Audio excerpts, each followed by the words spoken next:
नमस्कार साथियों, आप सबका पुनः स्वागत है श्रद्धा वेद पुराण में। तो आज हम लोग डिस्कस करेंगे श्रीमद् भगवद गीता अध्याय 5 श्लोक अर्थ 5। इससे पहले हम लोगों ने अध्याय 1, 2, 3, 4 के सभी श्लोक अर्थ सरल हिंदी भाषा में दोनों ही चैनल श्रद्धा एस्ट्रो ज्योतिष, श्रद्धा वेद पुराण में प्लेलिस्ट सेक्शन में अपलोड कर दिए हैं। आप में से कोई भी व्यक्ति भगवद गीता को सरल हिंदी भाषा में समझना चाहता है तो आप प्लेलिस्ट सेक्शन में जाकर वीडियो अर्थ समझ सकते हैं। तो भगवान श्री कृष्ण अर्जुन को समझाते हुए कहते हैं, ज्ञान योगियों द्वारा जो परम धाम प्राप्त किया जाता है, कर्म योगियों द्वारा भी वही प्राप्त किया जाता है। इसलिए जो पुरुष ज्ञान योग और कर्म योग को फल रूप में एक देखता है, वही यथार्थ देखता है। तो भगवान ने बहुत बार बार अर्जुन को यही बता रहे हैं कि किसी भी प्रकार से किसी व्यक्ति के मन में ऐसा वो श्रेष्ठ है मार्ग, ये कमजोर है, ऐसा कोई ऐसा डाउट नहीं रहना चाहिए। एकदम क्लियर कर रहे हैं भगवान कि चाहे आप सांख्य योग और चाहे आप कर्म योग, किसी भी मार्ग पर चलें, आप उसी परमात्मा को प्राप्त करने वाले हैं। कई बार जैसे मन में ही रहता है कि भाई ये तो भक्तिमय होकर भगवान के स्वरूपों को ही, उनके बाल गोपाल का स्मरण करते रहते हैं, और एक है जो ध्यान में मग्न रहते हैं, वो अपना जागरण कुंडलिनी विषय उसी में मग्न रहते हैं। तो एक ने तो रूप को भी समाप्त कर दिया वो तो, और एक है जो भगवान बाल गोपाल में अखिल ब्रह्मांड के दर्शन कर रहा है। तो वो क्या अलग अलग उनको मुक्ति होगा या उनका मुक्ति एक ही है? तो मुक्ति तो एक ही जगह ले जाने वाला है। वो ठीक है, जैसे हमने पुराने वीडियो में भी डिस्कस किया था कि एक जो व्यक्ति यदि सक्षम है सच में, तो वो परमात्मा को निराकार स्वरूप भज सकता है और जैसा है वास्तविकता वैसा उसको जान सकता है। लेकिन यदि कोई व्यक्ति उसमें सक्षम नहीं हो पा रहा है कि नहीं, मैं नहीं समझ पा रहा हूं, आप कह रहे हैं कि परमात्मा को ऐसा भजो, मैं नहीं, तो उसको फिर ये दे दिया जाता है आप भगवान के किसी भी अवतार स्वरूप को आप उनका करके रहिए, इनकी पूजा करते रहिए, आपको उसी अवतार के जरिए परमात्मा का वास्तविक स्वरूप मिल जाएगा। ठीक हो गया। लेकिन गति में कोई भेद नहीं।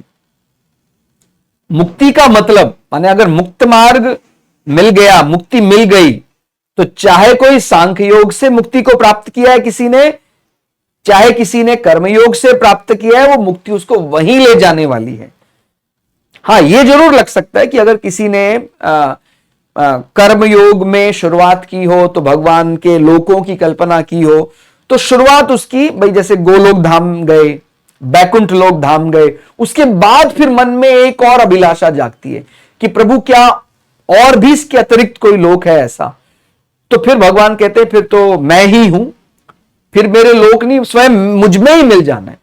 तो माने वहां पर आप ये जरूर कह सकते हैं कि चरण अलग अलग हो सकते हैं कि वो उस वहां लोक में जाने के बाद फिर मन में एक जिज्ञासा जागती है कि प्रभु अभी तो मैं आपके लोक में रहता हूं, लेकिन क्या कुछ और भी है? तो फिर मन में जब ये विचार जागता है तो भगवान अपने में ही उसको विलीन कर देता है। माने वो परब्रह्म परमात्मा में विलीन हो जाना।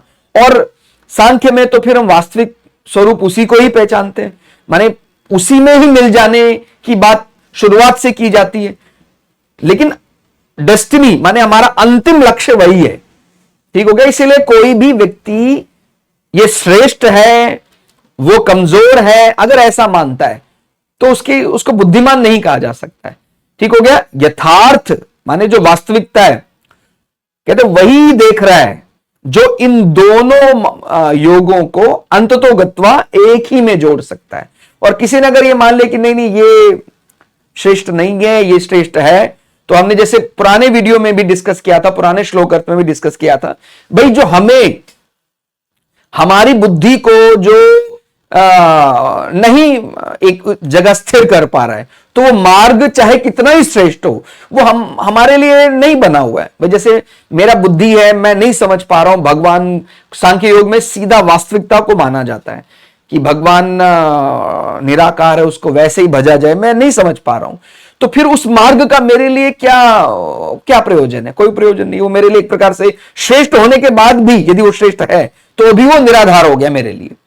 लेकिन अगर मैं किसी का संधान करके, मैं किसी देवता को मानकर, किसी मूर्ति को मानकर उसको भज के मैं परमात्मा में ही 24 घंटे उसी की भक्ति में लग जाता हूं और अंततो गत्वा मुझे सदगति प्राप्त हो जाती है, तो मेरे तो वो मार्ग ज्यादा श्रेष्ठ हो जाएगा। इसीलिए जो भी विवेकी जन है उसी को विवेकी जन माना जा रहा है, जो दोनों मार्ग को अंततो गत्वा एक ही जगह जाता देख रहे हैं। ठीक हो गया? थोड़ा और अलग शब्दों में इसके अर्थ को समझे तो, ज्ञान योग में विवेक विचार के द्वारा, कर्म योग में सेवा के द्वारा संसार से संबंध विच्छेद होता है। दोनों में ही लक्ष्य एक है भाई। संसार तो एक प्रकार से माया के अधीन है, हमारा मन बुद्धि हमारी इंद्रियां सब इनसे हमें अपना संबंध विच्छेद करना है। तो एक तो ज्ञान योग में हम विवेक का इस्तेमाल करते हैं और विचार के द्वारा हम संसार से संबंध विच्छेद करते हैं। कर्म योग में हमें जो भी मिला है, हमारा मन बुद्धि इंद्रियां, वो सब उपयोग तो जरूर करते हैं, लेकिन वो संसार की सेवा में लगाते हैं। तेरा तुझको अर्पण क्या लागे मेरा, तो वो भी वही तरीका है। ठीक हो गया? तो दोनों अंततो गत्वा एक ही जगह ले जाने वाले हैं। संसार से संबंध विच्छेद दोनों में ही होने वाला है। इनमें से किसी भी योग को पूर्णता प्राप्त करने से जीने की इच्छा, कहते हैं चाहे आप ज्ञान योग प्राप्त कर लें चाहे कर्म योग प्राप्त कर लें, अगर पूर्णता प्राप्त कर लेते हैं तो जीने की इच्छा, कहता भाई अगर अभी मैं नहीं समझ पा रहा हूं इन योगों को तो मैं क्या कहूंगा, प्रभु मुझे 1000 साल और जीना है, मुझे अनंत साल तक जीना है। लेकिन जब कोई व्यक्ति समझ जाता है कि अरे ये तो डेली रूटीन में क्या मुझे बस यही करना है, डेली वही रात को सो सुबह उठो, शरीर में कोई कष्ट रोग बच्चे अब ये वो सब विवाह अब ये सब यही करते रहेंगे, अनंत काल तक यही करते रहेंगे क्या? तो कहीं कभी तो उसको हमें माने इससे ऊपर भी तो कुछ जीवन में आना चाहिए। तो फिर जब व्यक्ति धीरे धीरे उस चीज को समझ जाता है, फिर वो उसको और जीवन ऐसा नहीं चाहिए कि भाई अगले आपको और देना है, 100 साल और देने, नहीं प्रभु बस अब हो गया, हमने देख लिया सब। जीवन में वास्तविकता कहीं नहीं है, संसार तो माया रूप है। तो जब वो चाहे वो ज्ञान योग के जरिए और चाहे वो कर्म योग के जरिए समझने लग जाता, तो उसकी और अधिक अभिलाषाएं, जीने की इच्छा ऐसा नहीं होती है, और फिर मरने का भय भी समाप्त हो जाता है। वो जान चुका कि अरे भैया हमारा तो मरना माने हमारा तो मुक्ति का मार्ग ही वहां से खुलेगा। तो व्यक्ति फिर उसका भय समाप्त हो जाता है।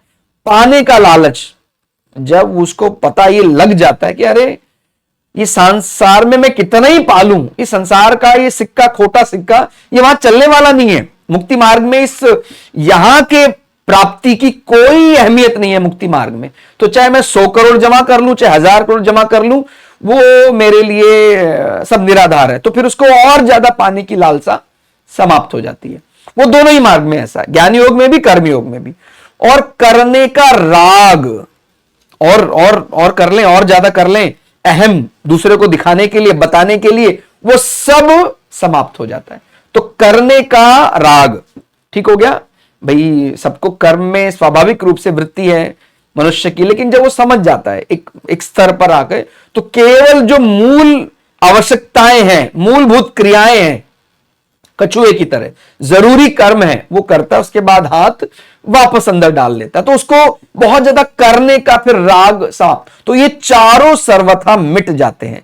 ठीक हो गया? और वो दोनों ही मार्गों में ऐसा, माने कर्मयोगी भी ऐसा करेगा, ज्ञान योगी भी ऐसा करेगा। भगवान सांख्य योग और कर्म योग दोनों को स्वतंत्र साधन मानते हैं। ठीक हो गया? दोनों इंडिपेंडेंट है। आप किसी भी रास्ते से जाएं, आप दोनों में परमात्मा को ही प्राप्त करेंगे। ठीक हो गया? और दोनों का फल एक ही परम तत्व की प्राप्ति मानते हैं। इस वास्तविकता को ना जानने वाले मनुष्य को भगवान बेसमझ या बुद्धिहीन, और उसे जानने वाले को भगवान बुद्धिमान कहते हैं। तो इसीलिए इन दो मार्गों में, या कभी भी ऐसा नहीं करना चाहिए भी मान लीजिए मैं भक्ति योग में हूं, कोई ज्ञान योग में है, कोई कर्म योग में है, तो मैं उसका ऐसा उपहास करने लग जाऊं, अरे क्या ये इनकी उपासना में लगा हुआ है, कहां उसको कुछ मिलने वाला है। ठीक हो गया। ऐसा उपहास स्वरूप नहीं कहना है, अपने मार्ग में पूरी निष्ठा के साथ भगवान की सेवा में लगे रहना है और आपका उसी मार्ग में कल्याण हो जाएगा। ठीक हो गया।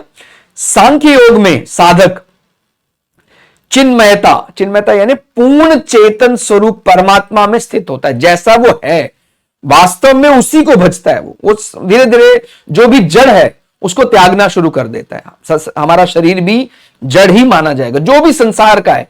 बुद्धि भी हमारी संसार की मानी जाती है वो। ठीक हो गया। हमारा मन भी संसार माना जाता है, हमारी इंद्रियां भी संसार की ही मानी जाती हैं। ठीक हो गया। तो जो आध्यात्मिक विषय है वहां पर हमारे शरीर को कोई ऐसा पारलौकिक नहीं समझना है या चेतन नहीं मानना है इसको। चेतन तो केवल वो परमात्मा का अंश आत्मा ही है। ठीक हो गया। तो हम जो पूर्ण चेतन स्वरूप परमात्मा को सीधा जानने लग जाता है वो सांख्य योग का साधक है। और जो चिन्मयता में स्थित होने पर, माने जो चेतना स्वरूप में स्थित होने पर जड़ता का त्याग हो जाता है। तो जो जो जड़ वस्तुएं संसार की, कोई भी स्टेटस, कोई भी हमारा दूसरा व्यक्ति और वो सब हम जड़ उसको मानने लग जाते हैं, तो उसका सब त्याग होने लग जाता है। कर्म योग में क्या होता है? कर्म योग में साधक जड़ता का त्याग करता है और जड़ता का त्याग होने पर चिन्मयता की स्थिति प्राप्त हो जाती है। माने आप ये समझ रहे हैं, सांख्य योग में हम सीधा चेतना को पकड़ लेते हैं और जड़ता को फिर अपने आप छूट जाती है। और कर्म योग में हम समझकर कि भाई ये जड़ता है, उसका त्याग करने से हमें अपने आप ही चेतना मिल जाएगी। मतलब ये दो मार्ग है, जैसा है वो वैसा उसको समझ लेना थोड़ा सा कठिन है सबके लिए सांख्य योग में।